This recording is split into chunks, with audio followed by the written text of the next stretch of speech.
নবী তোমায় ভালোবাসি মন হৃদয় উজাড় করে বুকের মাঝে জ্বালায় আমার দূর হবে তোমার দিদারে দূর হবে তোমার দিদারে বলো নবী তোমায় ভালোবাসি মন হৃদয় উজাড় করে বুকের মাঝে জ্বালায় আমার দূর হবে তোমার দিদারে দূর হবে তোমার দিদারে নবী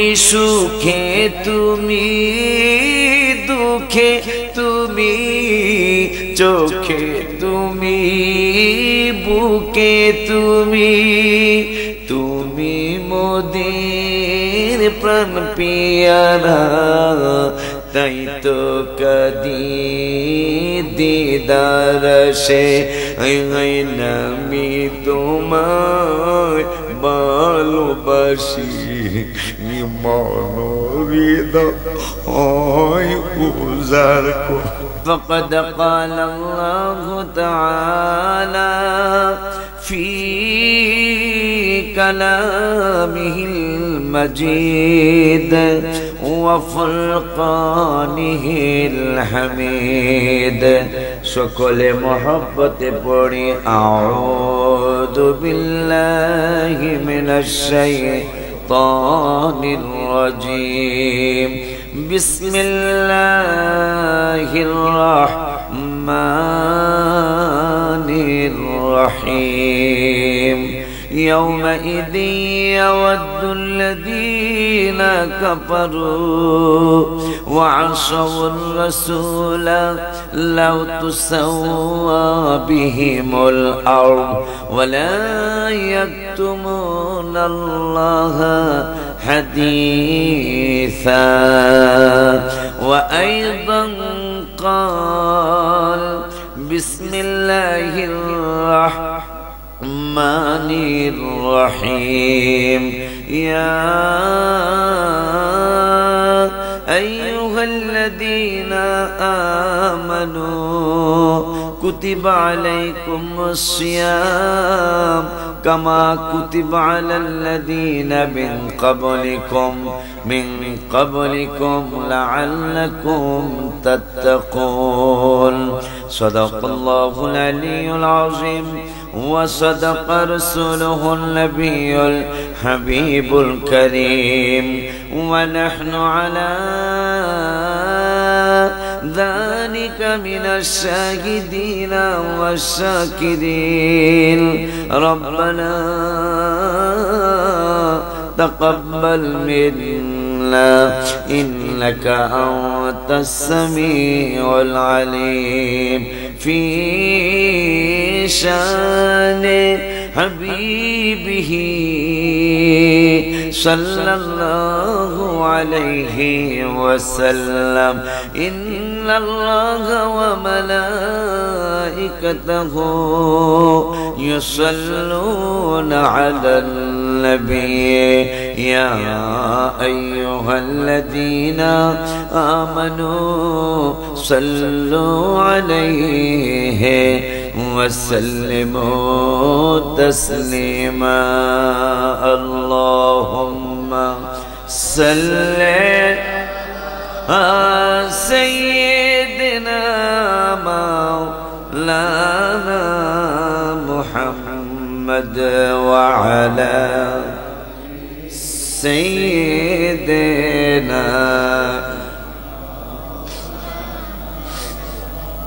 আরেকটু মহব্বতে পড়ুন আল্লাহুম্মা সাল্লি আলা সাইয়্যিদিনা মাওলানা মুহাম্মদ ওয়া আলা সাইয়্যিদিনা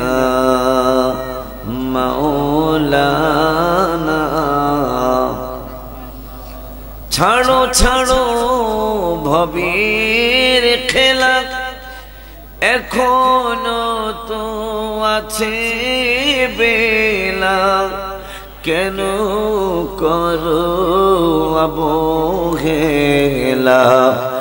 মুহাম্মদ ইয়া রাসূলুল্লাহ, আল্লাহুম্মা সাল্লি আলা সাইয়্যিদিনা মাওলানা মুহাম্মদ ওয়া আলা সাইয়্যিদিনা।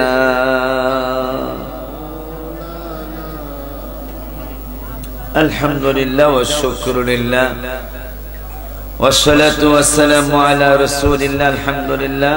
বইল দিঘির পশ্চিম পাড়,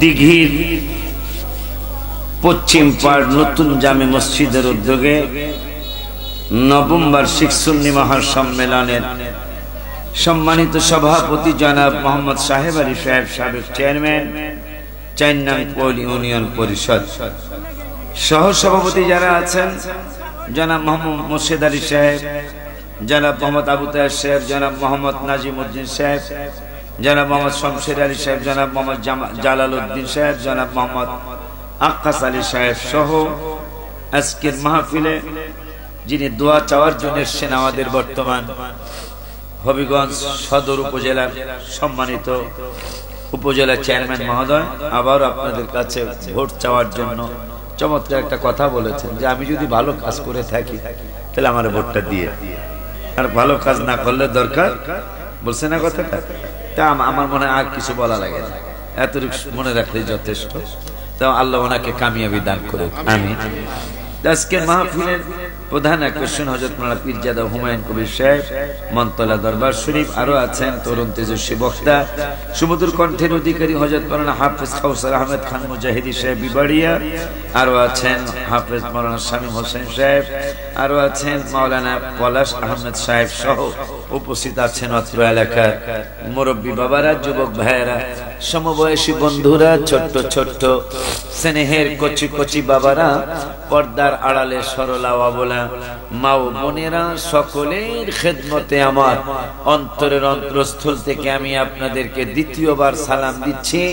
আসসালামু আলাইকুম ওয়া রাহমাতুল্লাহি ওয়া বারাকাতুহু। শুকর আদায় করছি আল্লাহর দরবারে, যিনি এই এলাকায় আমি অনেকবার আসছি, মনে হয় আটগড়িয়া কি পাশেই, মনে হয় কাছেই না, আটগড়িয়া আমি কয়েকবার আসছি, এখানে আশেপাশে আরো কয়েকবার জায়গায় আসছে। আজকে আবার আমার আগের সেই দোয়া নিয়ে শেষ হয় নাই, আবার আপনাদের দোয়া নেওয়ার জন্য আমি আসছি। আমি দোয়া নিয়ে তৃপ্তি হতে পারি নাই, তৃপ্ত হই নাই। আবার আমি অনেক বছর পরে, মনে হয় ৭-৮ বছর হয়ে গেছে, আবার আপনাদের দোয়া নেওয়ার জন্য এই পৈল গ্রামে এসেছি। যে আল্লাহ চেয়ারম্যান সাহেবের মতো আমাকে দোয়া নেওয়ার জন্য আসতে তৌফিক দিলেন, ওই রব্বুল আলামিনের দরবারে শুকরিয়াতান আমি সহ আমরা সকলেই পড়ি আলহামদুলিল্লাহ। আর জবান খুলে বলি আলহামদুলিল্লাহ। কোরআনুল কারীমের ফুরকানুল হামিদের বিশাল ভান্ডার থেকে আমি মাত্র দুটা আয়াত আপনাদের সামনে তেলাওয়াত করেছি। এই দুটা আয়াতের আলোকেই আরো অনেকগুলি আয়াত যদি আল্লাহ পড়ায়, ইনশাআল্লাহ আরো অনেকগুলি আয়াত পড়া হবে, হাদিস পড়া হবে। আল্লাহ যেন আমাকে বলার তৌফিক দেয় আর আপনাদেরকে যেন আল্লাহ শোনার তৌফিক দেয়। সকলে একটু মহব্বতে বলি আমিন, আরো জবান খুলে বলি আমিন। আমি কোরআনুল কারীমের 5 পারা, হাফিজ কোরআন শরীফের 5 পারার 4 পৃষ্ঠার প্রথম আয়াত আমি একটা আয়াত তেলাওয়াত করে আপনাদেরকে শুনিয়েছিলাম, অর্থটা আপনাদেরকে জানাতে পারি নাই। এখন আমি আপনাদেরকে অর্থটা জানাবো ইনশাআল্লাহ। আব্বাজান বাবাজান, কোরআনুল কারীমে ফুরকানুল হামিদে আমার আল্লাহ অনেকগুলি জায়গায়, অনেকগুলি স্থানে আল্লাহ এবং আল্লাহর রাসূলকে আমার আল্লাহ একসাথে রেখেছেন। এটা এক জায়গায় দুই জায়গায় না, নামাজের কথা কোরআনে 82 জায়গায়, আর আমার রসুলের কথা আল্লাহর পাশে নবী বসা আছে এটা 92 জায়গায়। মারহাবা কয় না? কয় জায়গায়? আল্লাহ এবং রসুল কোরআনুল কারিমে পাশাপাশি লেখা, পাশাপাশি বসা, এইটা কোরআনুল কারিমে 92টা জায়গায়। ওই আল্লাহ কোরআনুল কারিমে ইয়া আইয়ুহাল্লাযীনা আমানু, এই শব্দটা আমার আল্লাহ কোরআনুল কারিমে 88 জায়গায় ব্যবহার করেছেন। কত জায়গায়? জোরে কোন কত জায়গায়? যেহেতু নির্বাচন আইছে, আমরা আরেকবার পাইছিলাম কোন মাহফিলে জানি আব্বাজান বাবাজান। কোরআনুল কারিমে ফুরকানুল হামিদ আমার আল্লাহ রাব্বুল আলামিন ইয়া আইয়ুহাল্লাযীনা আমানু, এই শব্দটা 88 জায়গায় ব্যবহার করেছেন। বাবা কয় জায়গায়? 88 বুঝেন তো না?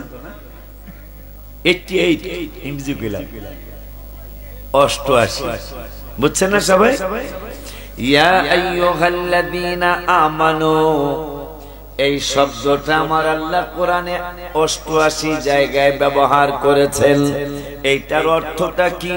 ইয়া আইয়ুহাল্লাযীনা আমানু, এইটার অর্থ হলো হে ঈমানদারেরা, ঈমানদারগণেরা, ঈমানদার বান্দা বান্দীরা, তোমাদেরকে আমি আল্লাহ প্রথম ডাক দিলাম কোরআনুল কারীমের 1 পারার 15 পৃষ্ঠার লাস্টের আয়াতের আগের আয়াতে আমার আল্লাহ রাব্বুল আলামিন ডাক দিয়ে বললেন ইয়া আইয়ুহাল্লাযীনা আমানু, আমার পয়লের বাবারা, হবিগঞ্জের সদর থানার বাজানেরা, আমার আল্লাহ ইয়া আইয়ুহাল্লাযীনা আমানু এই শব্দটা প্রথম ব্যবহার করলেন 1 পারার 15 পৃষ্ঠায়।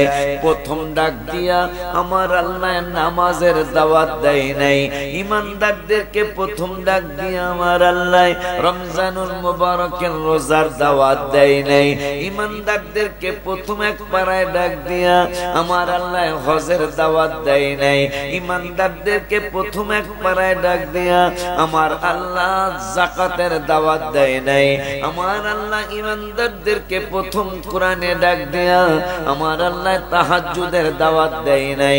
কোরআনুল কারীমে প্রথম ঈমানদারদেরকে ডাক দিয়া আমাদের সুন্নি ঈমানদারদেরকে ডাক দিয়া আমার আল্লাহ ফাতাহাজ্জাত বিহি নাফিলাতাল লাগ বলেন নাই।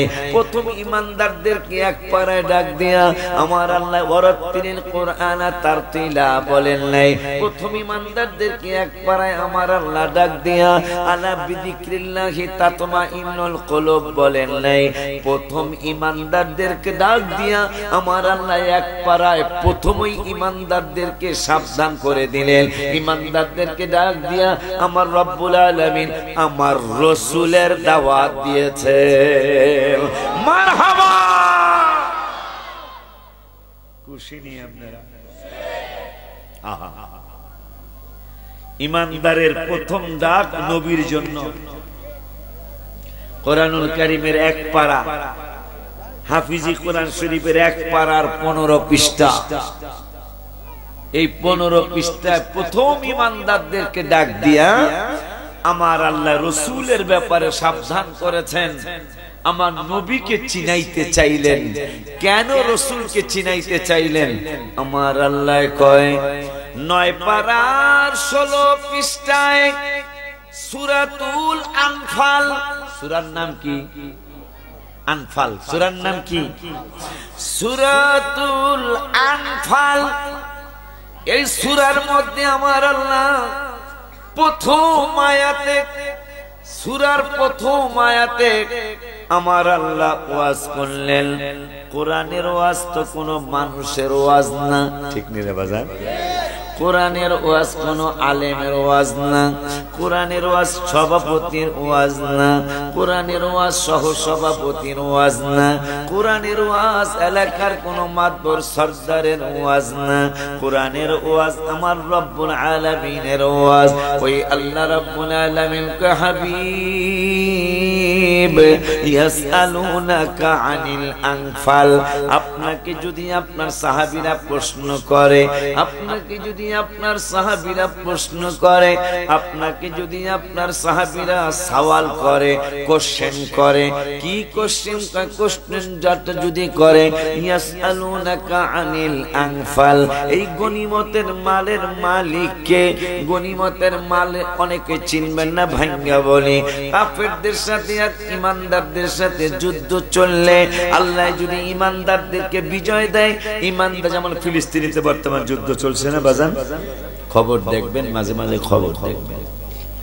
বড় কষ্টে আছে আমার মুসলমান ভাই ও বোনেরা, খুব বেশি দুঃখে আছে, খুব বেশি কষ্টে আছে আমার বাজানেরা, আমার মায়েরা। বিশেষ করে ছোট্ট ছোট্ট শিশুদের খাবার নাই, ছোট্ট ছোট্ট শিশুদের খাদ্যের অভাব, বড় মানুষের খাদ্যের অভাব। কারণ নির্বিচারে বোমা বর্ষণ হচ্ছে ইসরায়েলের বান্দরদের পক্ষ থেকে। আল্লাহ যেন আমার মুসলমান ভাই বোনদেরকে হেফাজত করে। সকলে একটু আমিন বলেন, একটু জবান খুলে বলেন আমিন। গনিমতের মাল কাকে বলে? গনিমতের মাল কাফের আর ঈমানদারদের যদি যুদ্ধ চলে, কাফেররাও টাকা পয়সা মাল সামানা নিয়ে আসে, ঈমানদাররাও টাকা পয়সা মাল সামানা নিয়ে গেছে। বাজানেরা আমার, ওই ঈমানদারদেরকে যদি আমার আল্লাহ বিজয় দান করে, বিজয় দান করলে কাফেরদের মুশরিকদের যত টাকা পয়সা খানা দানা যত কিছু আছে, এইটাকে বলা হয় গনিমতের মাল। আমার আল্লাহ রাব্বুল আলামিন কয়, বন্ধু অন্যান্য নবীর উম্মতের জন্য গনিমতের মাল আমি আল্লাহ হালাল করছিলাম না, কিন্তু আপনার উম্মতের জন্য গনিমতের মাল আমি হালাল করেছি। এইটা শুধু আপনার কারণে, মারহাবা, শুধু আপনার কারণে এই গনিমতের মালই আমি আল্লাহ হালাল করি নাই। আমার আল্লাহ হাবিবের প্রশংসা করতে যে আল্লাহ নিজে 9 পারার 9 পৃষ্ঠায় সূরা আনফালে আবার ইনশাআল্লাহ আমরা আসব। 9 পারার 9 পৃষ্ঠায় 2 নম্বরের আয়াত। আব্বা আমার কিন্তু বয়স হয়েছে, এখন আমাকে কিন্তু একটু কোরআন হাদিস বলতে দিতে হবে। কথা বলেন না বাজান? কারণ আপনারা যদি, আমি ঘটনা জানি, আর গজলের তো ওরা আবদার করছে কমিটিরা, আমি যেন গজল একটু বেশি বলি, আবদার করে কয় ওই ওই, আমি যেন গজল একটু বেশি বলি। একে তো নাচুনিয়া বুড়ি একটা কথা আছে, হ্যাঁ এরকম একটা কথা আছে না সমাজে, আমি তো এমনি গজল লিখি আর বলি, হ্যাঁ আমি তো এমনি গজল লিখি আর বলি। কমিটির ছেলেরা কয় বাজান আমরা ওয়াজ তো শুনবই, আমরা কিন্তু হাবিবের শানে একটু নাত শরীফ শুনতে চাই মাঝে মাঝে। এই জন্যই লিখছিলাম, লিখতেছি, লিখতে থাকবো ইনশাআল্লাহ। কেন? যদি রাসূলের দিদার একবার হয়ে যায়, মারহাবা পায় না, যদি হাবিবের দিদার একবার হয়ে যায় তাইলে কি হবে? এই দিদার হইলে বাবা কেমন কি হবে সেইটা আমার নূরের নবী তিরমিজি শরীফে বলেছেন। মুরব্বির কারণে আমি মুরব্বি হইছি, এখন 10 বছর আগে মুরব্বি হই নাই, কিন্তু এখন আমি মুরব্বি। আলেমদের মধ্যে আমি মুরব্বির কাতারে পড়ে গেছি। এই জন্য আমাকে একটু মুরব্বিয়ানা কথা বলতে দিতে হবে। মুরব্বিয়ানা কথা মানে কোরআন হাদিস, মাঝে মাঝে 2-1টা নাত শরীফ, ঠিক কি না বাবা? ভালো যদি তোমরা একটু বসতা, অনেক সুন্দর লাগতো। আমার আল্লাহর, আমার রাসূলের কোরআনের এবং হাদিসের মাহফিল তো অনেকেই দাওয়াত দিতে আসছেন, আমি জানি। সেই দুলিয়াখাল থেকে আসছেন, আটগড়িয়ার যুবকরাও আসছে, আরো কোন বাবারা জানি পইলের আর কোন পাড়া আছে নাকি, পইলের আর এক পাড়া, হ্যাঁ বারাফল থেকে আসছে। আব্বা সারা বাংলাদেশের সুন্নিদের হক আছে তো, এই জন্য একটু মিলে জিরায় রাখা লাগবে আর কি। সারা বাংলাদেশের সুন্নিদের হক আছে না রে, শুধু হবিগঞ্জ দাওয়াত নিলে তো চলবে না। সারা বাংলাদেশের সুন্নিরা আমার জন্য দোয়া করে, আপনারা দোয়া করে দিবেন আজকে, আমিন বলেন। আব্বা জান, বাবা জান, আমার আল্লাহ রাব্বুল আলামিন হাবিবুল্লাহকে জানাইলেন, বন্ধুরে জীবনে মানুষ কত মানুষকে কত মানুষ স্বপ্নে দেখল, তেমন কোনো লাভ হলো না, কিন্তু আপনার ব্যাপারে একটা সিদ্ধান্ত আমি আল্লাহর, সুবহানাল্লাহ কয় না, আপনার ব্যাপারে একটা সিদ্ধান্ত আমি আল্লাহর। সিদ্ধান্তটা কি? আপনারে যদি কেউ স্বপ্নে দেখে গো, অন্য মানুষকে দেখলে কাজ হবে না, কিন্তু আপনি হাবিবুল্লাহকে যদি কেউ স্বপ্নে দেখে তাইলে তিরমিজি শরীফের হাদিস, মেশকাতের মূল কপি বাংলাটা না, এই বাংলাই তো ভেজাল লাগাইলো। মেশকাতের মূল কপি 554 পৃষ্ঠায় 7 নম্বর লাইনে হাদিসটা আসছে। আমার নূরের নবী, হায়াতুন নবী, জিন্দা নবী, রহমাতুল আলামিন, নূরানী জবাত মুবারকে বলেছেন, ওয়াকালা রাসূলুল্লাহি সাল্লাল্লাহু আলাইহি ওয়াসাল্লাম, লা তামুসুন্না মুসলিমা। আমার মায়ার নবী নূরের নবী সাল্লাল্লাহু আলাইহি ওয়াসাল্লাম বললেন, ও আমার পীরের উম্মতেরা, আমার হবিগঞ্জের সদরের উম্মতেরা, আমার পাগল উম্মতেরা শুনে নাও, তোমরা জীবনে যদি একটা বার টার্গেট করে আমি হাবিবের দিদার যদি তোমাদের হয়ে যায়, লা তামুসুন্না মুসলিমা, কোন মুসলমানকে আগুন স্পর্শ করবে না। রাআনি, আমি রাসূলের দেখলে মারহাবা কি বলা যায় না। মাশাআল্লাহ, আওয়াজ তো ভালো আছে, আমার আব্বা ভালো আওয়াজ দিছে। লা তামুসুন্না মুসলিমা, আমার মায়ের নবী, নূরের নবী, হায়াতুন নবী, জিন্না নবী, রহমাতুল আলামিন, নূরানী। আরে মাদ্রাসা পড়াইবেন, মাদ্রাসা পড়াইতে হবে। কেউ সে দেখে দেখে আমার দেখে দেখে আওয়াজ করে। চিনি, হ্যাঁ চিনি ছাড়া চা হইলে একটু খাওয়ান দেবো। বিসমিল্লাহ। হ্যাঁ চিনি, এটা চিনি ছাড়া চা দেখ, এটা শরবত বানায় তুসে। আব্বাজান, বাবাজান, আমার আল্লাহ রাব্বুল আলামিন হাবিবকে জানাইলেন, বন্ধুরে, আপনার উম্মত যদি তার জীবদ্দশায় 60 বছর বয়স হোক, 50 হোক, 70 হোক, 80 হোক, জীবনে যদি একটা বার আমার হাবিব, আমি আপনি নবী রহমাতুল আলামিনের দিদার মোবারক যদি নসিব হয়ে যায়, লা তামুসুন্না মুসলিমা, রাওয়াহু তিরমিজি, আপনার দিদার মোবারক যদি কেউ দেখে ফেলেন নবী গো, তাইলে তাকে আগুন স্পর্শ করবে না। মারহাবা খন। এরপরে আমার নূরের নবী সাল্লাল্লাহু আলাইহি ওয়াসাল্লাম একটু আগ বাড়ায়া বললেন, শুধু আমাকে দেখলে না, এ পইলের পাগলেরা শুনে নাও, আমাকে দেখলে তো আগুন হারাম হবে, এইটা বলে দিলাম, কিন্তু আমার দিদার তো সবাই পাবে না, আমার দিদার তো সবার নসিব হবে না, তবে আমারে অনেকেই দেখবে। যদি তোমার মনটা বলে, যদি তোমার দিলটা বলে, যদি তোমার অন্তরটা বলে যে এই লোকটা মনে হয় আমার মায়ার নবীর দিদার পেয়েছে, যদি তোমার মনটা বলে, যদি তোমার দিলটা বলে, যদি তোমার অন্তরটা বলে যে এই মানুষটাই মনে হয় আমার হাবিবুল্লাহর দিদার মোবারক পেয়েছে, তাইলে ওয়ারা মান রাআনি, যদি তোমার অন্তর সাক্ষী দেয় যে এই লোকটা আমার রাসূলের দিদার পেয়েছে, এই পাগলাটা আমার হাবিবুল্লাহকে দেখেছে, তাইলে এই লোকটার দিকে তুমি তাকায়ো। আমি নূরের নবী বলে গেলাম, ওয়ারা মান রাআনি, আমার যারা দেখছে তাদেরকে যদি তুমি একবার দেখতে পারো, আমাকে যারা দেখছে তাকে যদি তুমি একবার অবলোকন করতে পারো, আমি নবী বলে গেলাম, তাইলে তোমার আর আগুনের ভয় থাকবে না, আমার আল্লাহ আগুন স্পর্শ করাবে না, দোজখের আগুন হারাম হয়ে যাবে। আমি আপনি না দেখতে পারি, কিন্তু হাবিবের দেখার অনেক মানুষ পৃথিবীতে আছে। কথায় কথা মনে হয়ে যায় দিল্লির জামে মসজিদ, এটা চমৎকার একটা ইতিহাস। দিল্লি এইরকম কাছাকাছি দুইটা সুন্নি মাহফিল কেমন হয়ে গেল, দুটোই তো সুন্নি মনে হয়, কেমন হয়ে গেল। মাশাআল্লাহ, আমি খুশি যে এত দুই মাহফিল হওয়ার পর আমাদের মাহফিলে যথেষ্ট মানুষ। আলহামদুলিল্লাহ, আলহামদুলিল্লাহ। আব্বাজান, বাবাজান, দিল্লির জামে মসজিদের একটা ইতিহাস।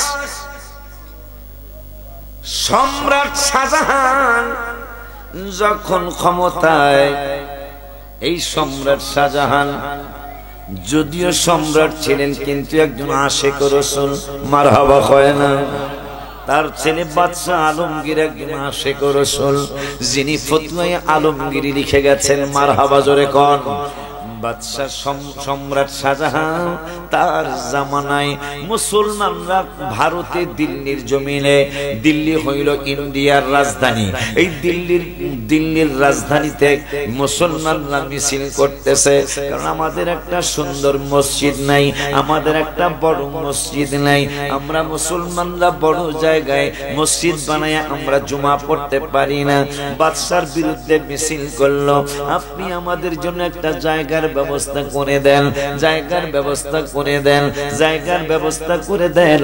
বাদশাহ সম্রাট শাহজাহান তিনি জায়গার ব্যবস্থা করে না।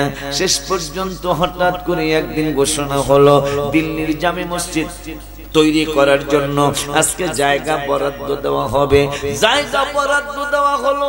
জায়গা বরাদ্দ দেওয়ার পরে মসজিদের ভিত্তি প্রস্তর স্থাপন করেন না। দিল্লির জামে মসজিদের চমৎকার একটা ইতিহাস মনে হলো।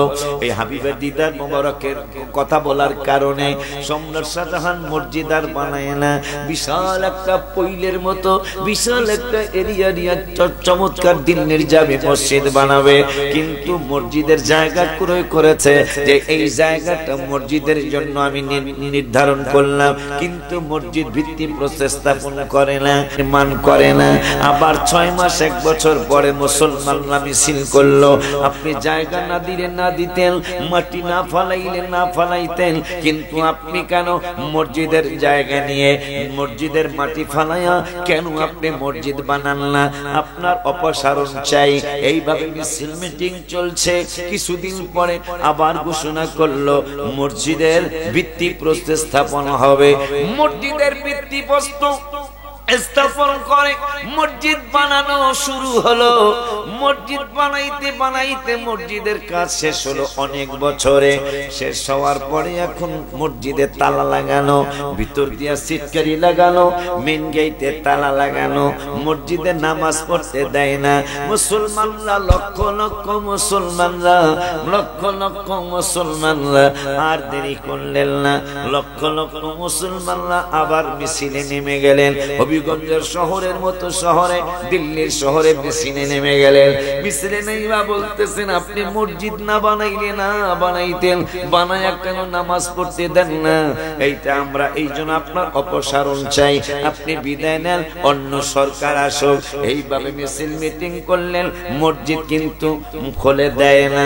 অনেক দিন পরে হঠাৎ করে অনেক দিন পরে, আগে তার মাইক ছিল না, এই মাইক কিন্তু ছিল না, টিনের কথা মনে আমার বয়সের যারা তাদের মনে থাকার কথা, বাজারে টিন পিটাইতো। এই কি হয়েছে যে আজকে বিকালবেলা মিটিং আছে, ঠিক নেই? তোমরা ছোটরা জানো না, আমার বয়সে 40 যাদের পারে এরা বলতে পারবে বয়স। বাজারের মধ্যে টিন পিটাইতে কি হয়েছে, আজকে দরবার আছে, ঠিক কি না? টিন পিটাইতেছে সারা ইন্ডিয়ায়, সারা ইন্ডিয়ায় টিন পিটানো হইতেছে। মানুষ জিজ্ঞাসা করছে খবরটা কি?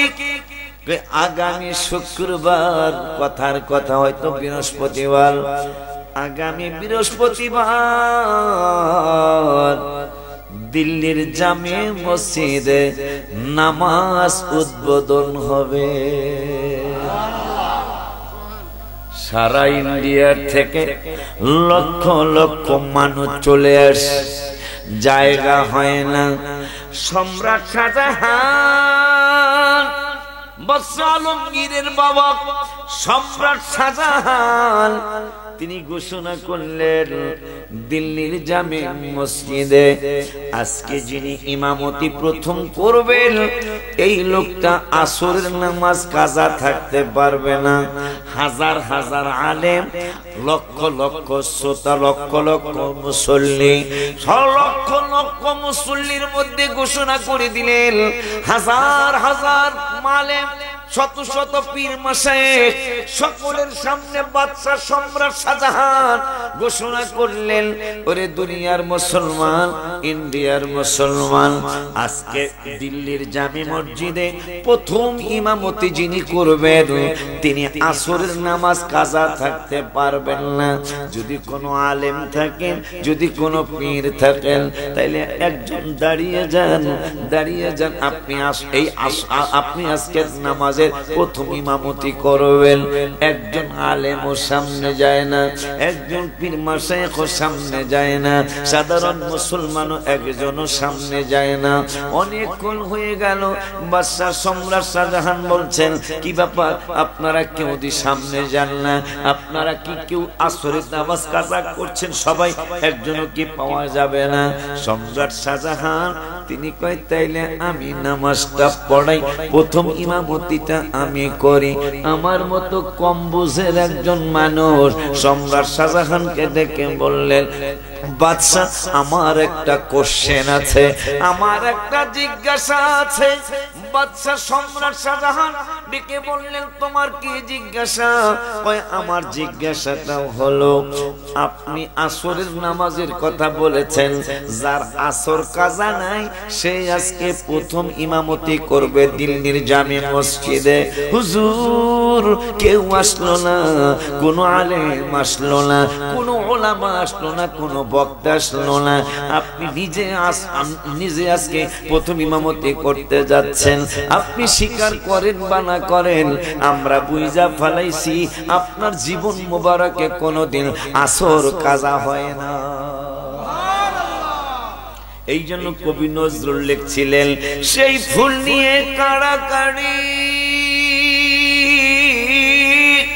চাঁদ সূরজ গ্রহ তারা, ফকির বাদশাহ দরবেশ চাহে পড়তে গলার মালা, ফকির বাদশাহ দরবেশ চাহে পড়তে গলার মালা, সাহারাতে ফুটলো রে ফুল রঙিন গুলে লালা। মাশাআল্লাহ। কবি নজরুল হাজার হাজার নাত শরীফ লিখেছেন, এই জন্য মনে হয় মসজিদের পাশে তার জায়গা আল্লাহ দিয়েছেন।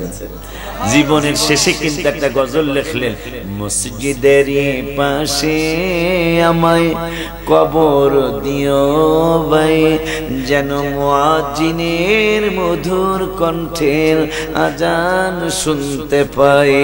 কত মন্ত্রী মারা গেল, মন্ত্রীর জায়গা মসজিদের পাশে হলো না।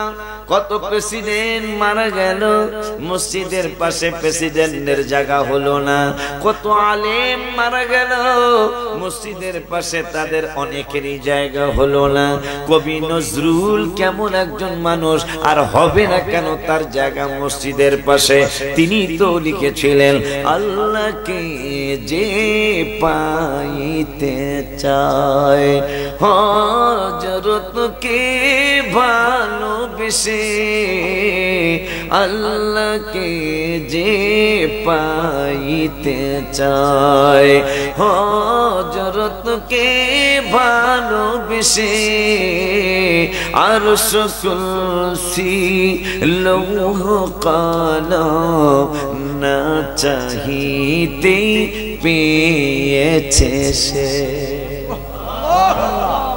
যদি কেউ আল্লাহর হাবিবের মাধ্যমে আল্লাহকে চায়, কবি নজরুল লেখছে, যদি আল্লাহর রাসূলের মাধ্যমে কেউ যদি আল্লাহকে চায়, আমার কবি নজরুল লিখলেন, ওরে দুনিয়ার মানুষ, তুমি আরশ চাওয়া লাগবে না, যদি আমার হাবিবুল্লাহর মাধ্যমে তুমি আমার আল্লাহকে চাও।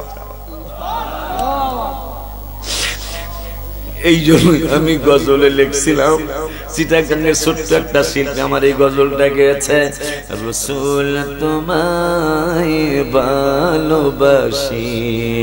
27 বছর আগে গজলটা লেখা।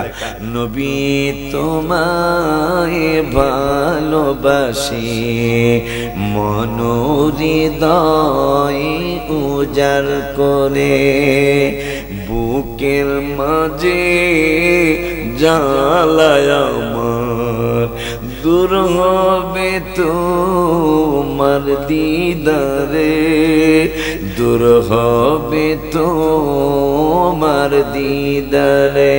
বলো নবী তোমায় ভালোবাসি, মনোহৃদয় উজাড় করে, বুকের মাঝে জ্বালায় আমার, দূর হবে তোমার দিদারে, দূর হবে তোমার দিদারে।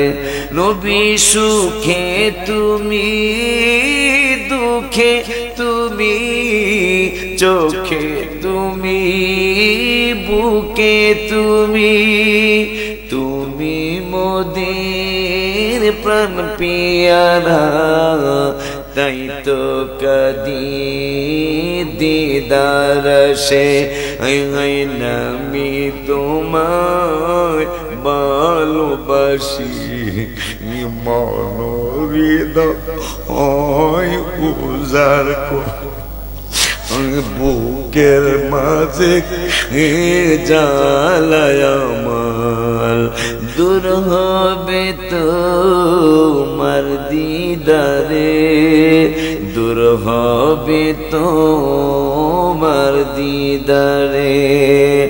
উম্মতের দরদি তুমি, তোমার প্রেমের পাগল আমি, উম্মতের দরদি তুমি, তোমার প্রেমের পাগল আমি।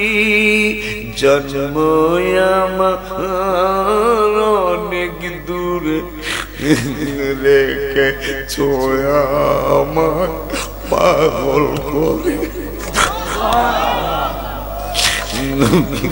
নবী জন্ম আমার অনেক দূরে, রেখেছ আমায় পাগল করে। হাবিবি জন্ম আমার অনেক দূরে, রেখেছ আমায় পাগল। বলো নবী তোমায় ভালোবাসি, মনোহৃদয় উজাড় কর, বুকের মাঝে জ্বালায় আমার, দূর হবে তো মার দিদারে, দূর হবে তো মার দিদারে। আব্বা এই পইলে আমি অনেকবার এসেছি, আমার আশেপাশে অনেক জায়গায় আমার আশা হয়েছে। বাজারে একটু মহব্বত নিয়ে বসে যাও বাবা, আমার আল্লাহ কিন্তু বাবা ডিস্টার্ব করিস না, কারণ মহব্বতের আলোচনায় ডিস্টার্ব করিস না বাবা, বিপদে পড়ে যাবি, আল্লাহ কিন্তু রাগ হয়ে যাবে, আমার নূরের নবী গোসা হয়ে যাবে। কারণ এমন একটা মুহূর্ত, একটা লোকের যদি, যেহেতু আল্লাহ কোরআনে বলেছে 10 পারার হাফিজি কোরআন শরীফের 10 পারার 19 পৃষ্ঠায় আমার আল্লাহ বললেন ফানিয়াদহাকু কলিলা ওয়ালিয়াবকু কাসীরা। আজকে এই আয়াতের হুকুমটা মাইনা যাও বাবা। এই আয়াতে আমার আল্লাহ বলেছেন পৃথিবীর মানুষে তোরা বেশি বেশি হাসবি না, কম কম হাসবি, আর বেশি বেশি করে কাঁদবি।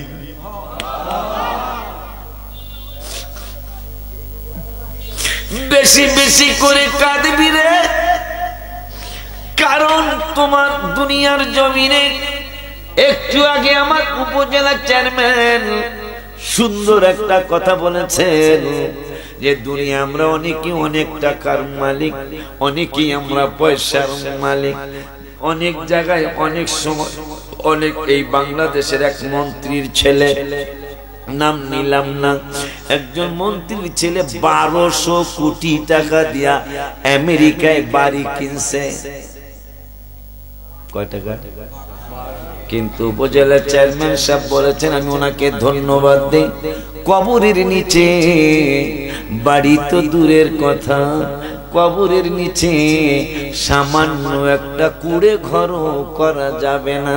যদি আল্লাহকে রসুলকে সন্তুষ্ট করে যেতে পারো বাবা, তাইলে তোমার অন্ধকার কবরটা তোমার চোখের পাওয়ার যত দূর যাবে, আমার আল্লাহ তোমার চোখের পাওয়ার যত দূর যাবে, কবরটাকে তত দূর পর্যন্ত আমার আল্লাহ বড় বানায় দিবে।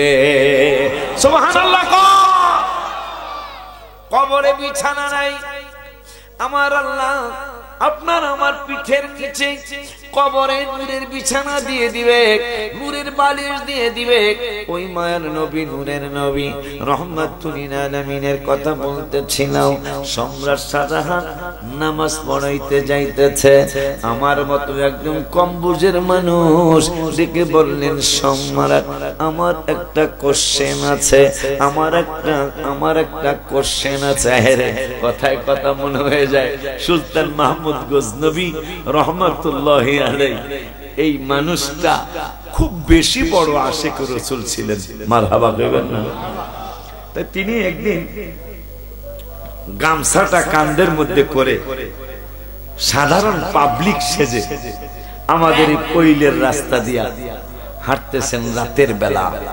উনি যে বাদশাহ এটা কেউ জানে না, কেউ জানে না উনি যে বাদশাহ। গামছাটা কাঁধে করে, গেঞ্জি একটা গায়ে দিয়ে গামছাটা কাঁধে করে সুলতান মাহমুদ গজনবী রহমাতুল্লাহি আলাইহি রাস্তা দিয়ে যাচ্ছে। হঠাৎ করে দেখতেছেন পৈল থেকে, পৈলের পরের গ্রামের নাম কি? হবিগঞ্জের দিকে যাইতে এরালিয়া নাকি? এরালিয়া আছে না? হবিগঞ্জের প্রথম মাহফিল, আমার প্রথম মাহফিল কোট মসজিদ, দ্বিতীয় মাহফিল এরালিয়া। কাছে এটা না? কাছে কাছে। কোট মসজিদের হুজুর কিন্তু আজকে নাই, জানেন তো সবাই মনে হয় না? আমার মাহমুদুর রহমান চিশতি ভাইয়ের আব্বা যান প্রথম হবিগঞ্জ আমি আসি, এর আগে আর কেউ আমাকে আনতে পারেন নাই। প্রথম হবিগঞ্জ আগমন অনেক বছর, প্রায় 18-19 বছর হয়ে গেছে মনে হয়। মাহমুদুর রহমান চিশতি কাদরিয়া তৈয়বে আলিয়ার মুহাদ্দিস হুজুরের আব্বাজান পীর সাহেব হুজুর খেলা আমাকে প্রথম আনলেন। এরপরে আমাকে ওখান থেকে দাওয়াত দিয়ে, ছেলেটার নাম মাছের ব্যবসা করতো, আড়তের ব্যবসা ছিল, ছেলেটার নাম জানি কি, ওর নেতৃত্বে এরালিয়ায় আমি দ্বিতীয়বার আসি। তা যাই হোক, বাদশাহ সুলতান মাহমুদ গজনবী রহমাতুল্লাহি আলাইহি তিনি পোল থেকে দেখতেছেন এরালিয়ার চৌরাস্তায়, কথার কথা এরালিয়া একটা চৌরাস্তা আছে, 4 জন লোক দেখা যায়। কিন্তু এরা কারা? 4 জন লোক, তারা বসে আছে বা দাঁড়িয়ে আছে, কি যেন পরামর্শ করতেছেন। তাই তিনি শরীয়ত রক্ষা করার জন্য বলতেছেন, ভাই তোমরা কারা? আমি কি তোমাদের সাথে একটু মিলিত হতে পারি? ভাই তোমরা কারা? আমি কি তোমাদের সাথে একটু তোমাদের পরামর্শে আসতে পারি? সুলতান মাহমুদ গজনবী কথা শুনে তারা অনুমতি দিলেন। আপনি সবাই সবার কে না কোন মানুষ অনুমতি দিব কি দিব, যেহেতু শরীয়ত রক্ষা করেছে আমাদের কাছে, যেহেতু অনুমতি চেয়েছে, আমরা একটু অনুমতি দিয়ে দেই। দেখি না লোকটা, আমরা 4 জন আছি, তো সে শক্তিটা আমাদের সাথে পারবে না, আমরা 4 জন আছি, তাই ঠিক আছে আসতে পারেন। গেলেন, যাওয়ার পরে বলতেছেন, আচ্ছা আপনারা কারা? আপনারা এত রাত্রে এখানে কি করতেছেন? অনেক সময় রাস্তাঘাটে অনেকগুলা যুবক একসাথে পাওয়া যায় না, এই ছেলেরা তোমরা ঘুমাও না, তোমাদেরকে এখানে কেন? তোমাদের কি ঘুম নাই, লেখাপড়া নাই? এরকম বলি না আমরা।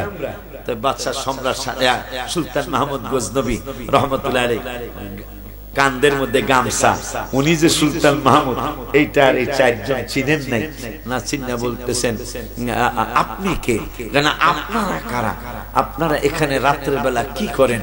কিছু যদি মনে না করেন, কিছু যদি মনে না করেন তাহলে আমাদের কথা আমরা বলে দেই, আমরা 4 জন চোর। আমরা কি কথা কয় না, আমরা কি, আমরা 4 জন চোর। তা সুলতান মাহমুদ গজনবী কয় চুরি করতে কি 4 জনই লাগে? কয় হ, 4 জনই লাগে। তাহলে আপনার আচ্ছা, আপনাকে 4 জনের সাথে আমারে নিবেন? সুবহানাল্লাহ কইবেন না? বাদশা কিন্তু সুলতান মাহমুদ গজনবী, তিনি কিন্তু প্রেসিডেন্ট, বলতেছেন আপনাদের 4 জনের সাথে আমারে কে নিবেন? 4 চোরে কয় অসুবিধা নেই, তবে আমরা যা করি তাই আপনাকে করতে হবে। আচ্ছা, আপনাদের 4 জনের কি কাজ, আমারে দিয়ে কি কাজ করাইবেন? সুবহানাল্লাহ বলেন। একজন বলতেছেন আমাদের একজনের, ভাই আপনার কাজ কি? আমার কাজ হলো দিনের বেলা আমি যা দেখি, রাতের বেলা অন্ধকারও আমি তা চিনি। সুবহানাল্লাহ কয় না? এইটা হলো আমার কাজ। দিনের বেলা আমি দেখি কোন ঘরে ঢুকা যাবে, কোন ঘরে কি করা যাবে, এইটা আমি দিনের বেলা দেখি। কিন্তু দিনের বেলা দেখার পরে রাত্রে আমার লাইট লাগে না, লাইট ছাড়াই আমি ওই জায়গা চিনে ফেলি। দিনে যদি কাউকে দেখি, রাতের বেলা তারে আমি চিনি। সুবহানাল্লাহ বলা, এই হলো আমার কাজ। ভাই তোমার কাজ কি? আমার কাজ হলো যদি কোন ঘরে ঢুকতে হয়, তালা লাগানো থাকুক আর যেইটাই থাকুক, আমি দরজার সামনে যাই হাত রে এইরকম করলেই দরজাটা খুলে যায়। এইটা হইল আমার কাজ। সুবহানাল্লাহ কয় না? এইভাবে 4 জন 4 কাজের কথা বললেন, 4 জন 4 কাজের কথা বললেন। এরপরে আরেকজন বললেন, ভাই আপনার কাজ কি? আমার কাজ হলো ঘরে ঢুকে কোথায় সিন্ধুকের চাবি, কোথায় সিন্ধুক, এটা আমাকে বলা লাগবে না, আমি এমনি বুঝতে পারবো, এইটা হইল আমার কাজ। এইভাবে 3 জন 4 জন 4 কাজের কথা বললেন। সুলতান মাহমুদ গজনবী রহমতুল্লাহ আলাইহি তিনি বললেন, আমার কাজ কি জানেন? চুরি করে যদি তোমরা 4 জন ধরা পড়ো, তাহলে আমার যে দাড়ি আছে, চুরি করে যদি তোমরা ধরা পড়ো, তাইলে আমার যে দাড়িটা আছে, এই দাড়ি দিয়ে আমি একটা লারা দেব। এই দাড়ির লারায় তোমাদের যদি ফাঁসি হয়, ফাঁসির কাজটা থেকে তোমরা মাপ পেয়ে যাইবা, তোমাদের আর ফাঁসি হবে না। সুবহানাল্লাহ বলেন না? এখন এই 4 চোর বলতেছেন যে আজকে তাইলে যেহেতু আরেকজন সংখ্যা বাড়ছে, আজকে চুরি করবো সুলতান মাহমুদ গজনবীর বাড়ি। সুবহানাল্লাহ কয় না? আজকে আমরা চুরি করব বাদশার বাড়ি, আমরা চুরি করব।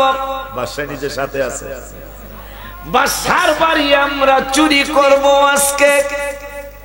সুলতান মাহমুদ গজনবী কে, হ্যাঁ ঠিকই আছে, আজকে সুলতান মাহমুদ গজনবী রহমতুল্লাহি আলাইহির বাড়ি আজকে চুরি হবে।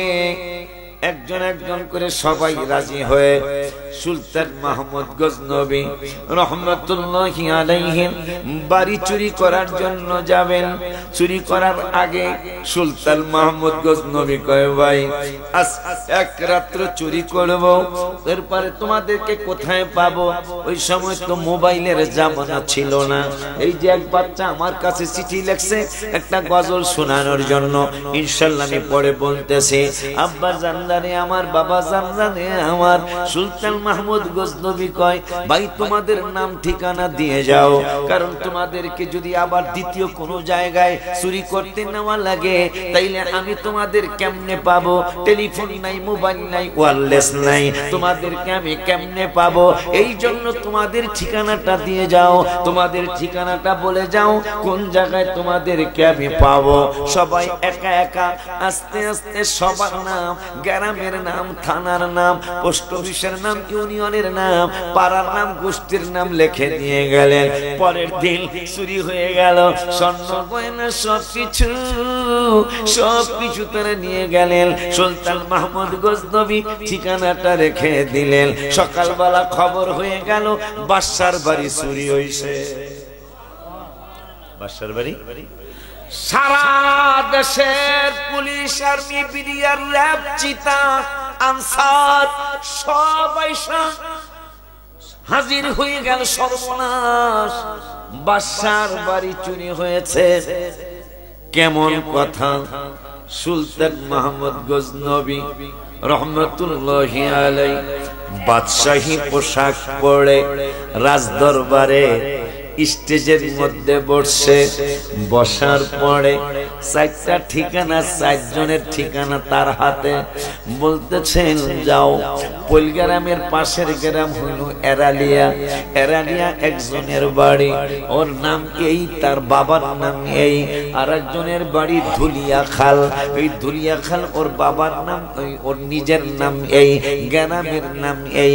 আর একজন হলো ওই যে নদীর ওই পারে, কি জানো, নদীর ওই পারে আমরা যে ইয়াতে যাইতে, আরে কি কয়, শায়েস্তানগর।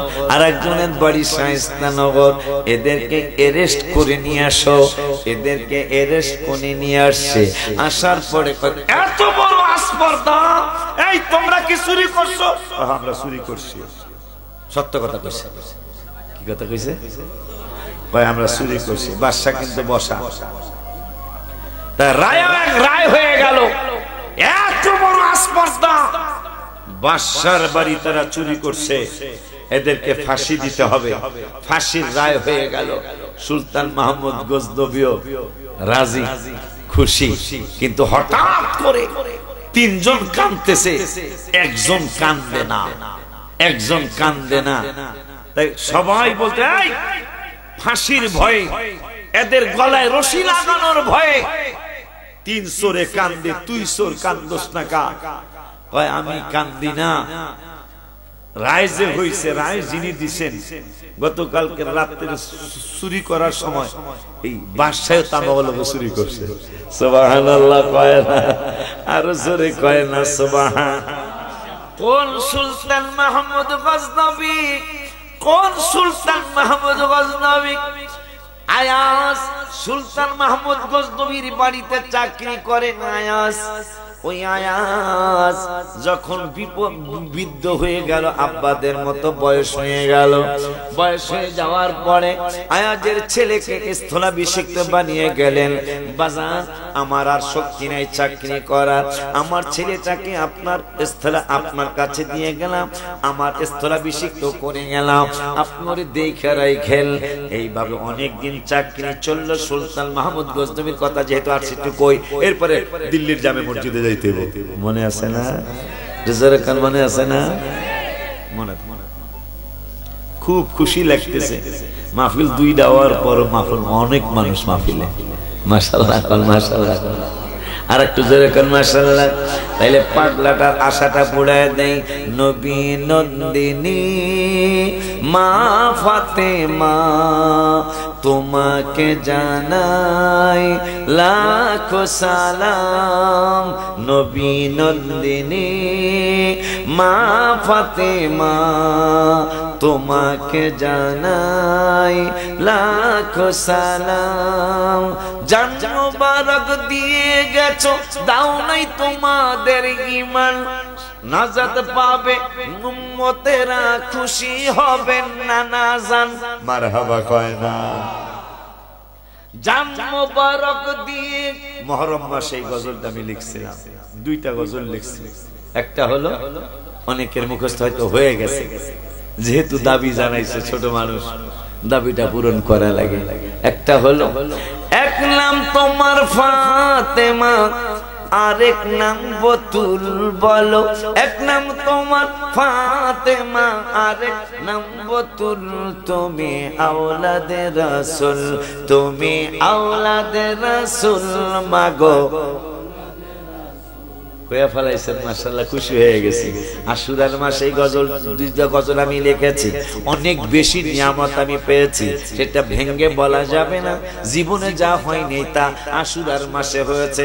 মহব্বতে বলেন, যেহেতু একটা আবদার আসছে, এক নাম তোমার ফাতেমা, আরেক নাম বতুল, বলো এক নাম তোমার ফাতেমা, আরেক নাম বতুল, তুমি আওলাদে রাসূল, তুমি রাসূল মাগো আওলাদে, তুমি আওলাদে রাসূল মাগো। ও গজল কইলে হাদিয়া পাওয়া যায়, মাশাআল্লাহ।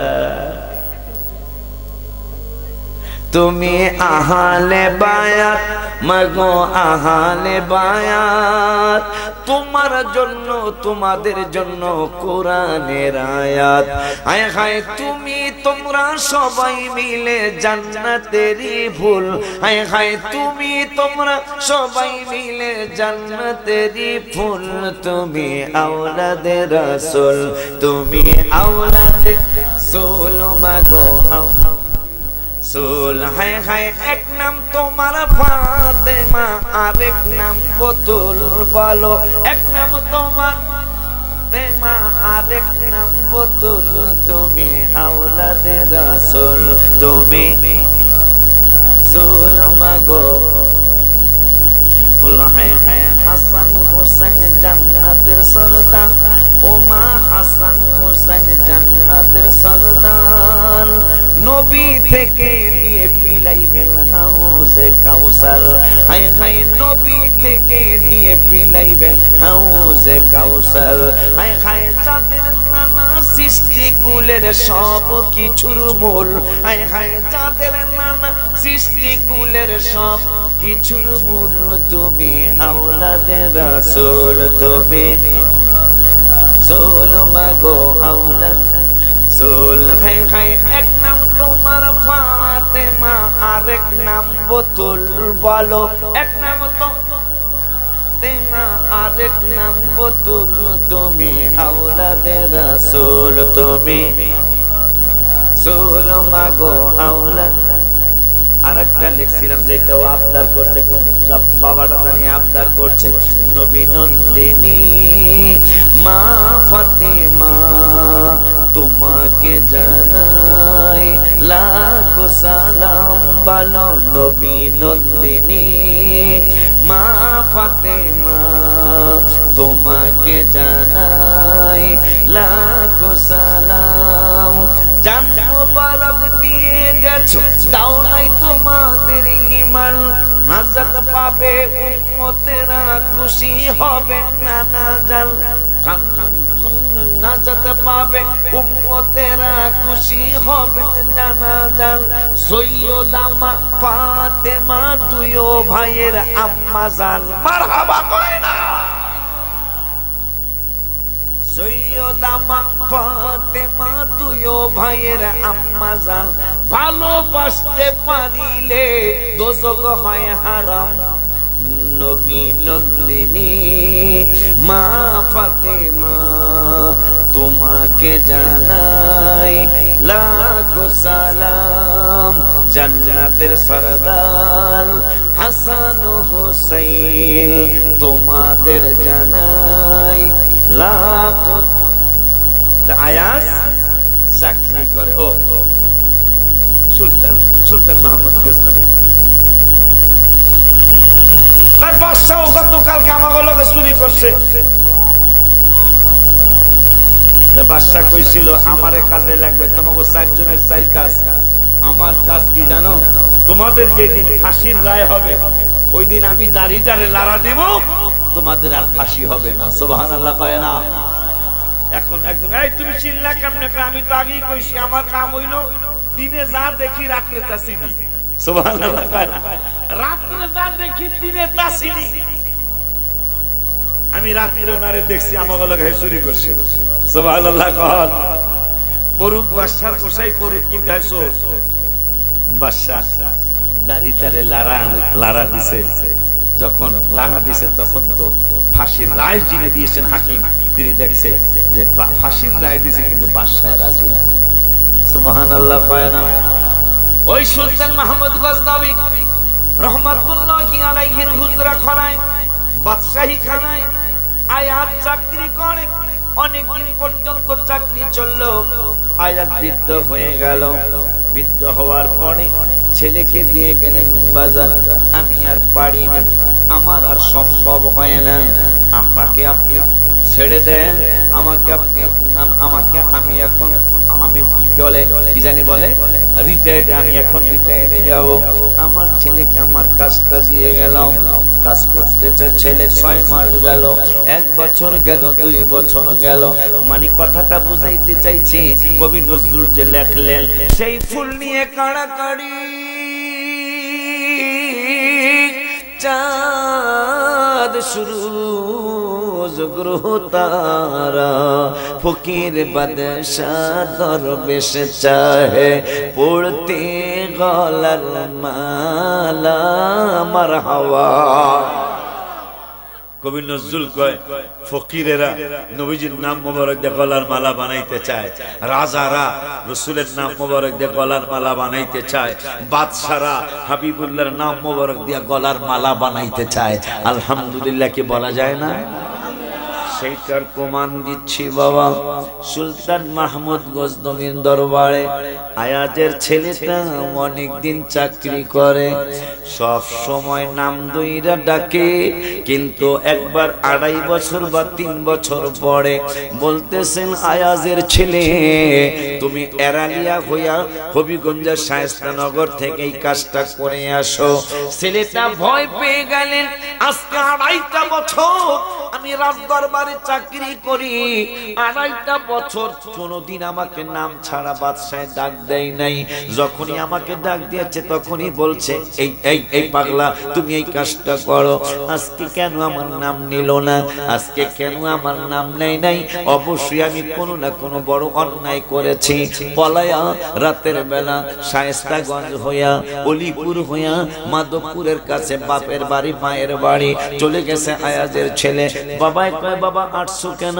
ভাই পলায়া চলে আসছি, আমি মনে হয় কোন ধরনের জানি অন্যায় করেছি। আয়াজ বলতেছেন, মানি ভাই আমাকে আমার বুঝে আসে না গো আব্বা, আজকে 2.5 বছর পার করে দিলাম, কোনদিন বাদশা আমারে নাম ছাড়া ডাক দেয় নাই, কিন্তু গতকালকে সন্ধ্যায় আমারে নাম ছাড়া ডাক দিয়েছে। আমাকে বলেছে, আয়াজের ছেলে এই কাজটা করো। মনে হয় আমি অন্য ধরনের কোন অন্যায় করে ফেলেছি বাবা, এই জন্য বাদশা আমার নাম ধরেন নাই, আমাকে আপনার নাম বলে আয়াজের ছেলে বলে আমাকে সম্বোধন করেছে।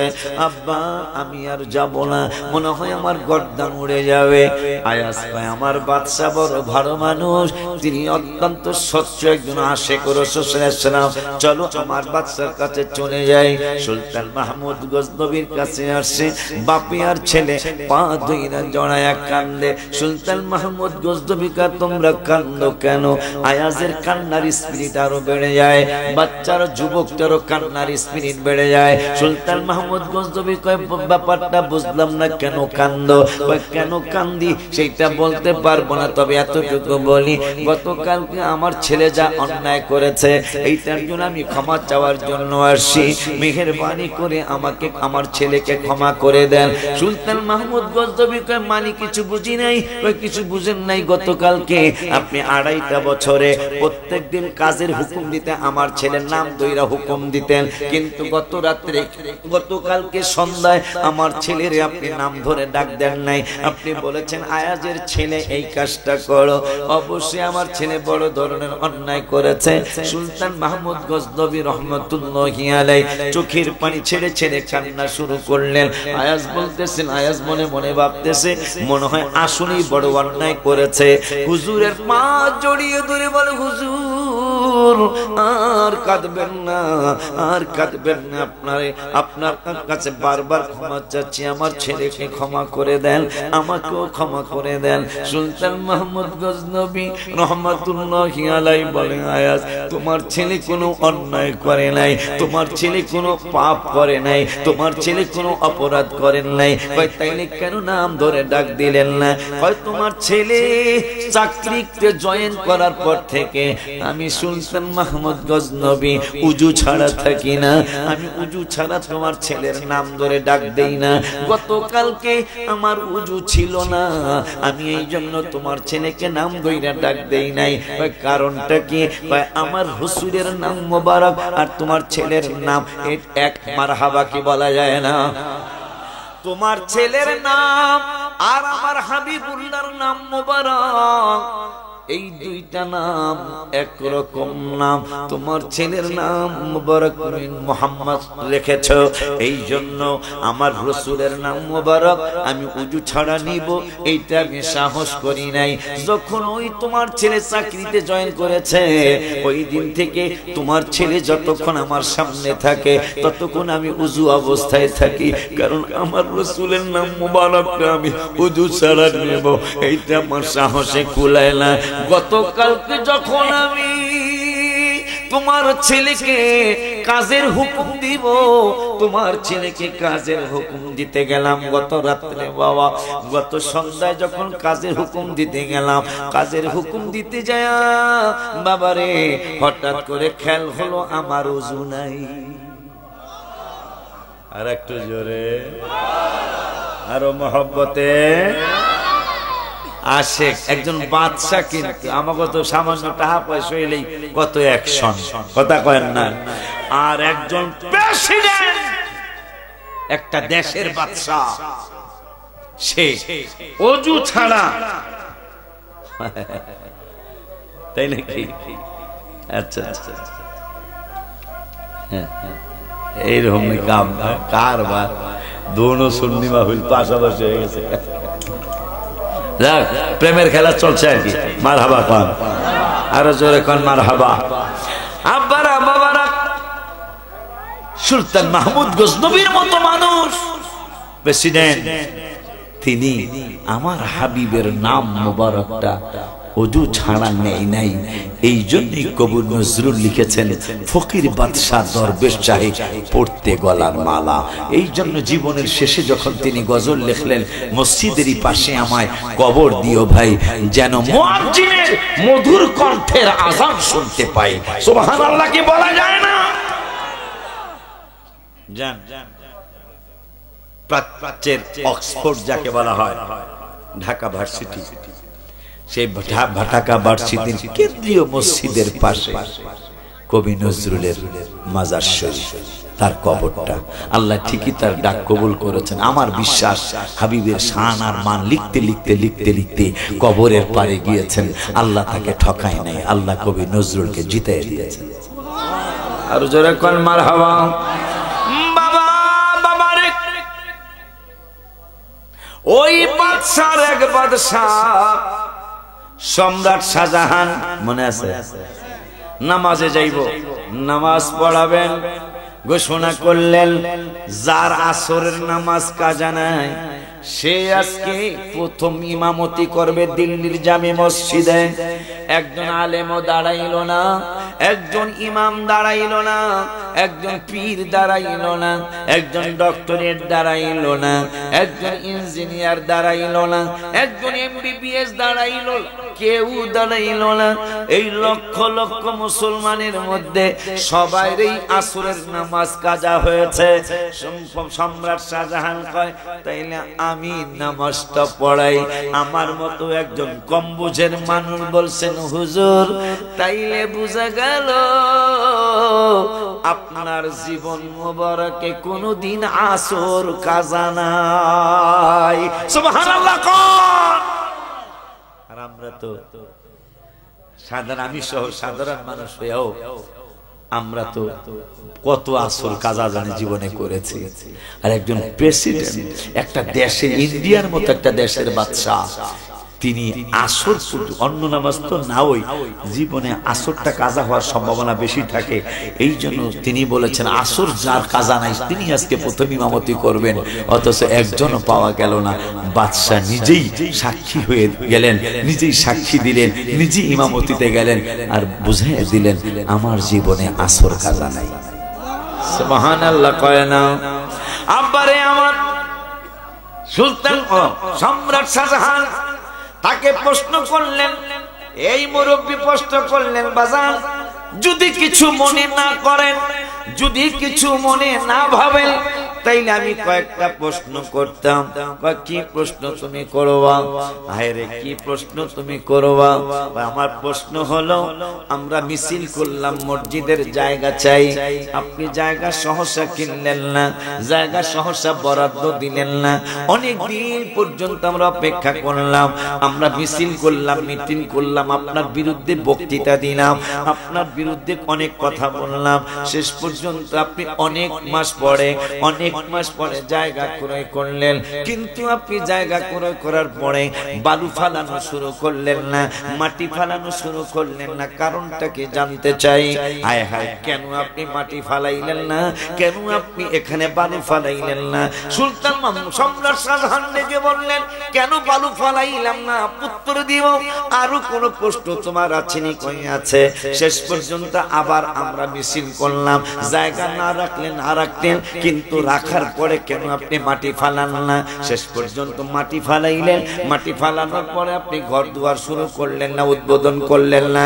উদ্বোধন না করার কারণে আমরা আবারও মিছিল শুরু করলাম। শেষ পর্যন্ত অনেক মাস পরে আবার আপনি উদ্বোধন করলেন, মানে কাজ শুরু করলেন। কাজ শুরু করার পরে কাজ শেষ হয়ে গেল, অনেকদিন পর্যন্ত তালা লাগায় রাখলেন মসজিদে, দিল্লির জামে মসজিদ, নামাজ পড়তে দিলেন না। হঠাৎ করে একদিন সারা ইন্ডিয়ায়, সারা ভারতে আপনি টিন পিটায় দিলেন, সারা ভারতে আপনি জানায় দিলেন, অমুক দিন আসরের নামাজ অথবা মাগরিবের নামাজ অথবা জুমার নামাজ দিয়া দিল্লির জামে মসজিদ শুরু হবে। এইটা কেন আমরা জানতে চাই। সুবহানাল্লাহ। এইটা কেন আমরা জানতে চাই। প্রত্যেকটা কাজ আমাদের মিছিলের পরে আপনি করেছেন, প্রত্যেকটা কাজ আমাদের মিছিলের পরে, আপনার বিরুদ্ধে বক্তৃতা দেওয়ার পরে আপনি করেছেন, এর আগে কেন করেন নাই? সুবহানাল্লাহ। কোন নবী আমার, কেমন নবী আমার, যেই রাসূলের ব্যাপারে এখানে একটু স্টপ করে আবার আমরা পিছনে আসবো ইনশাআল্লাহ। যেই রাসূলের ব্যাপারে আমার আল্লাহ নিজে প্রশংসা করে 9 পারায়, হাফিজি কোরআন শরীফের 9 পারায় 9 পৃষ্ঠার 2 নম্বরের আয়াতে আমার আল্লাহ বললেন, এ পাগলেরা, আমার বন্ধুর পরিচয় আশিকের কাছে শুনলে তোমরা মানবা না, মাহফিলের সভাপতি চেয়ারম্যানের কাছে শুনলে তোমরা মানবা না, উপজেলা চেয়ারম্যানের কাছে শুনলে তোমরা মানবে না। এই জন্য আমার বন্ধুর প্রশংসা আমি আল্লাহর জবান মোবারক থেকেই শোনো, আমি আল্লাহর কুদরতি জবান মোবারক থেকেই শোনো। আমার আল্লাহ রাব্বুল আলামিন কয় 9 পারা 9 পৃষ্ঠায়, আল্লাযীনা ইয়াত্তাবিউনার রাসূলা, যাহারা ইত্তেবা করবে আমার রাসূলের। একটু পরের শব্দে আমার আল্লাহ কয়, আমার রাসূল শুধু রাসূল না, আল নবিয়া, আমার বন্ধু কিন্তু নবীও। ওই আল্লাহ একটু পরে আরেক শব্দে কয়, শুধু আমার বন্ধু রাসূল আর নবী না, আল উম্মিয়া, আমার নূরের নবী, সব কিছুর মূল। মারহাবা, আল্লাহু আকবার, ইয়া রাসূলুল্লাহ।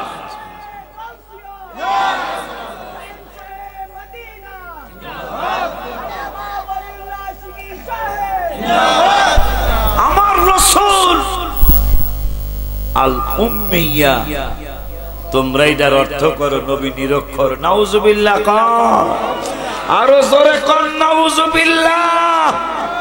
এই জন্য আমি গজলের মধ্যে লিখি আর বলি, কোন যুবকটা যেন মদিনা শরীফে ছিল, হুজুর এই গজলটা বলবেন, সাদে মিটে না রওজা দেখে, রওজা দেখে, রওজা দেখে, সাদে মিটে না রওজা দেখে, রওজা দেখে, রওজা দেখে, কি উপমা দিব আমি আমার মুখে, বলো কি উপমা দিব আমি আমার মুখে, বলো স্বাদ মিটে না রওজা দেখে, রওজা দেখে, রওজা দেখে, স্বাদ মিটে না রওজা দেখে নামাজ আল্লাহ সালাম নেয় না আল্লাহ পাকে ওয়াজিব হলো সালাম দিবে নবীজিকে মাশাআল্লাহ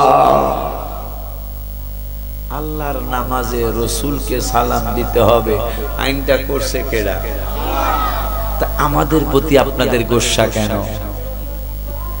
আপনারা রাগ হইলে আল্লাহর সাথে হবে যে আল্লাহর নামাজে রসুলকে সালাম দিতে হবে এই আইনটা তো আমার চেয়ারম্যান সাহেব করেন নাই আইনটা তো করছেন আমার আল্লাহ এই জন্য গত বছর আমি গজল লিখছিলাম নামাজের ভিতরে কাউকে সালাম দেয়া যায় না নামাজের ভিতরে কাউকে সালাম দেয়া যায় না নবীকে সালাম না দিলে নামাজ তোমায় হয় না নবীকে সালাম না দিলে নামাজ তোমায় হয় না নামাজের ভিতরে কাউকে সালাম দেয়া যায় না নামাজের ভিতরে কাউকে সালাম দেয়া যায় না নবীকে সালাম না দিলে নামাজ তোমায় হয় না নবীকে সালাম না দিলে নামাজ তোমায় হয় না কবুতরে খেয়াল করেন কবুতরে নবীর কাছে করলো বিচার দাবি বাচ্চা পাই না হয়তো বায়ে নেছেন কোন সাহাবী মাশাআল্লাহ কবুতরের বাচ্চা হারাইছে চেয়ারম্যান ভাইয়ের কাছে আসে নাই মাতবরের কাছে আসে নাই সরদারের কাছে আসে নাই রাসূলের দরবারে কবুতর চতুর্দিকে ঘুরে আর বাকবাকুম করে আমার নবীকে এই কবুতর তো বিচার দিল তোমরা না জানি কি ওর বাচ্চা এনেছো সুবহানাল্লাহ বলবেন না সাহাবী একজন বাচ্চা নিয়ে দাঁড়িয়ে কেন নবী গো আপনি কি কবুতরের ভাষাও বুঝেন আমার নবী কয় মুসলিম শরীফ নুসিরতু বিজাওয়ামিল কালিমি আমি শুধু কবুতরের ভাষা না পৃথিবীতে মাখলুকাত যত ভাষায় কথা বলে আমি রাসূল সমস্ত ভাষার কথার জ্ঞান রাখি সুবহানাল্লাহ কি বলবেন না আমার নবী সমস্ত ভাষার জ্ঞান জানতেন অথচ ভারতের এক মাদ্রাসার হুজুররা লেখছে কিতাবে আমার নবী নাকি উর্দু ভাষা শিখার লেগা ভারতে এসে নাউজুবিল্লাহ অথচ নবীজি মুসলিম শরীফে বলতেছেন নুসিরতু আমাকে আল্লাহ অনেক সাহায্য করেছেন কেমন বিজাওয়ামিল কালিম কালিম মানে ভাষা যত ভাষা আছে পৃথিবীতে সমস্ত ভাষার জ্ঞান আল্লাহ রাব্বুল আলামিন আমাকে দান করেছেন ইয়া রাসূলুল্লাহ কবুতরের বাচ্চা তো আমি আনছি কিন্তু আপনি ভাষা বুঝলেন কেমনে আমি কবুতর না শুধু সমস্ত মাখলুকাতের ভাষা বুঝি এই জ্ঞান আমার আল্লাহ আমাকে আপনারা খুশি আমিও খুশি ওই নবীর উম্মত আমরা নাও ওই হাবিবের উম্মত আমরা নাও যে হাবিব মুরগির ভাষা বুঝে কুকুরের ভাষা বুঝে যিনি বাঘের ভাষা বুঝে ভাল্লুকের ভাষা বুঝে মারহাবা কয় না আব্বা জান বাবা জান ওই মায়ার নবী নূরের নবী হায়াতুন নবী জিন্দা নবী এরকম যেন কখনো না হয় কারণ আমাদের মাইকের আওয়াজ তারা পাইতেছে তাদের মাইকের আওয়াজ আমরা পাইতেছি একবারে একটা অসুন্দর কাজ হয়ে গেছে একজন এসে ক্রেস করলে ওদেরটা দোষ নাই ওদেরটা ছিল কিন্তু আরেকদিন কিন্তু আমার নিজের বাড়ির মাহফিলের কারণে এইটা 3 দিন বাঁচাইয়া দিছি কিন্তু এক গ্রুপ একটু স্যাক্রিফাইস করলে দুটোটা মাহফিল সুন্দর হয়ে যেত গা যাই হোক এরা দুটোটাই সুন্দর মাহফিল দুটোটা মাহফিল আল্লাহ কবুল করুক দুটোটা মাহফিল আল্লাহ অনেক দিন পর্যন্ত বাঁচিয়ে রাখুক আল্লাহ কিয়ামত পর্যন্ত এই মাহফিলগুলারে আমার আল্লাহ জিয়ে রাখুক শুধু কবরবাসীদের রুহের মাগফিরাত কামনায় আমিন বলুন আর জোরে বলুন আমিন আব্বা জান এই মাহফিলটা কততম এটা 9 এই 9 এর কথা কিন্তু কোরআন শরীফে আসছে 19 পারার 20 পৃষ্ঠায় 19 পারার 20 পৃষ্ঠায় আমার আল্লাহ বললেন ওয়া কানা ফিল মাদিনাতি তিসআতু রাহতুন ইউফসিদুনা ফিল আরদি ওয়া লা ইউসলিহুন আমার আল্লাহ বললেন পৃথিবীর মধ্যে শহরে 9 জন ফাসাদকারী আছে কয়জন গো একটু জোরে কোন কয়জন 9 জন ফাসাদকারী আছে। আল্লাহ বলতেছেন এদের কাজ শুধু ইউফসিদুনা ফিল আরদি, জমিনের মধ্যে শুধু ঝগড়া সৃষ্টি করা। এই 9 জনের কাজ ছিল। আজকের এই পইলে নবমতম মাহফিলের বরকতে আল্লাহ ওই 9 জনের নাতিপুতি এখনো আছে। কথা বলেন না কেন? ওই 9 জনের নাতিপুতি এখনো পৃথিবীতে আছে। ওই নাতিপুতি গুলারে যেন আল্লাহ হেদায়েত দিয়ে দেয় আজকের মাহফিলের উসিলায়। মারহাবা কোন, জোরে আমিন কোন। বাজান, নবমতম মাহফিল আজকে হচ্ছে। নবমতম মাহফিল আজকে আমরা শেষ করতে যাচ্ছি। আব্বারে আপনারা হয়তো কেউ খুশি অথবা কেউ বেজার, কিন্তু কবরের মানুষগুলি, কোরআন হাদিসে যা আসছে, কবরের মানুষগুলি যে আজকে কত হ্যাপি, কত খুশি, এটা আমি আশিকি আপনাদেরকে বলে কয়ে শেষ করতে পারবো না। রব্বানা যালামনা আনফুসানা ওয়া ইল্লাম তাগফির লানা ওয়া তারহামনা লানাকুনান্না মিনাল খাসিরিন।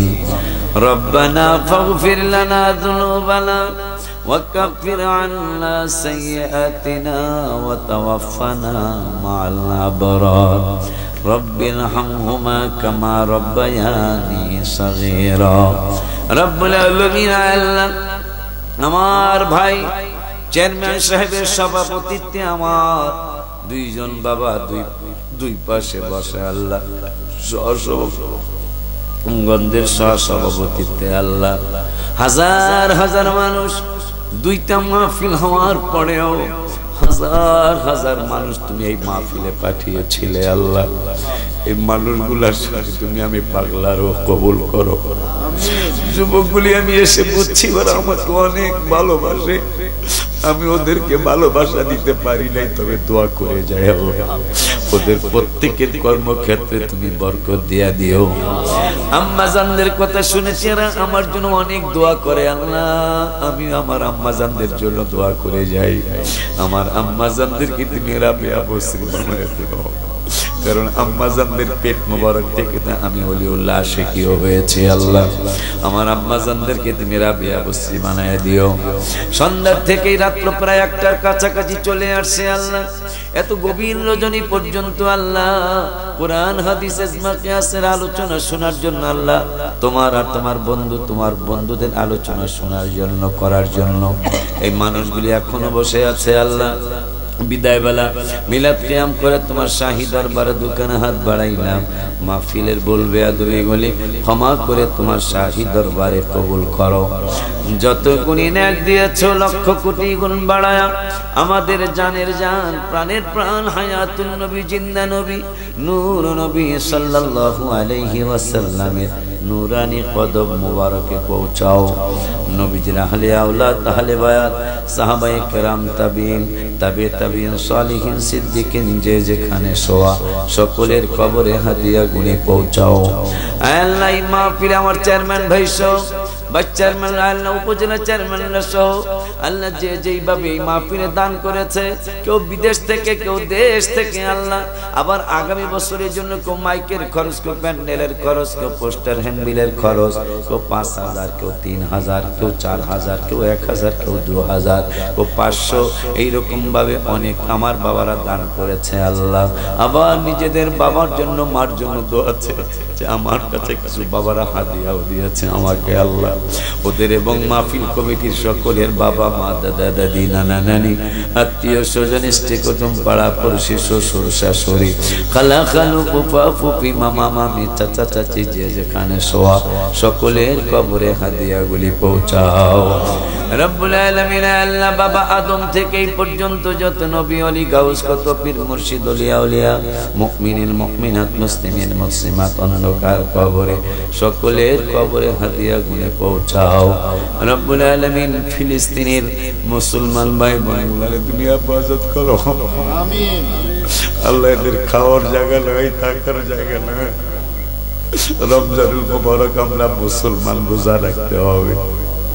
এই মানুষগুলা কি খায় রোজা রাখবে, তুমি কেমনে সহ্য করো? আল্লাহ আমার ফিলিস্তিনি মুসলমান ভাই বোনগুলো আজকে ৭৫টা বছর তারা নির্যাতিত আল্লাহ, আর কত ধৈর্য ধরবে? আর আল্লাহ ইহুদি নাসারা খ্রিস্টানদের চক্রান্তকে তুমি ধ্বংস করে দাও, মুসলমানদেরকে আল্লাহ তুমি ঐক্য করে দাও আল্লাহ। খাস করে এই মাহফিলের যে যুবকগুলি অনেক কষ্ট করে মাহফিলটা সুন্দর করার জন্য চেষ্টা করেছে, এই যুবকগুলার আল্লাহ তুমি নামাজি বানায় দিও, বাবা মার খেদমতগার বানায় দিও আল্লাহ। ওদেরকে তুমি ব্যবসা বাণিজ্য চাকরি বাকরির মধ্যে বরকত দিয়ে দিও আল্লাহ। যারা ছোট্টরা লেখাপড়া করে উন্নতি দিয়ে দিও। তোমার হাবিবুল্লাহ আমার দুই বাজান, দুই পাশে মুরব্বী, আমার বাজানদেরকে আল্লাহ তুমি সুস্থতার সাথে হায়াতে তৈয়বা দান করো আল্লাহ। আমার মহসিনের আম্মা অসুস্থ আল্লাহ, কত পাকশাক করে আমাকে খাওয়াইছে আল্লাহ, ওর মাটাকে তুমি সুস্থতার সাথে হায়াতে তৈয়বা দান করো। আমার চেয়ারম্যান ভাই মনের নেক আশা আল্লাহ তুমি পূরণ করে দিও। ওয়া সাল্লাল্লাহু তাআলা আলা খায়রি খালকিহি ওয়া নূরি আরশিহি সাইয়্যিদিনা মুহাম্মাদিন ওয়া আলা আলিহি ওয়া আসহাবিহি আজমাইন ওয়ালহামদুলিল্লাহি রাব্বিল আলামিন বিহাক্কি লা ইলাহা ইল্লাল্লাহু মুহাম্মাদুর রাসূলুল্লাহ।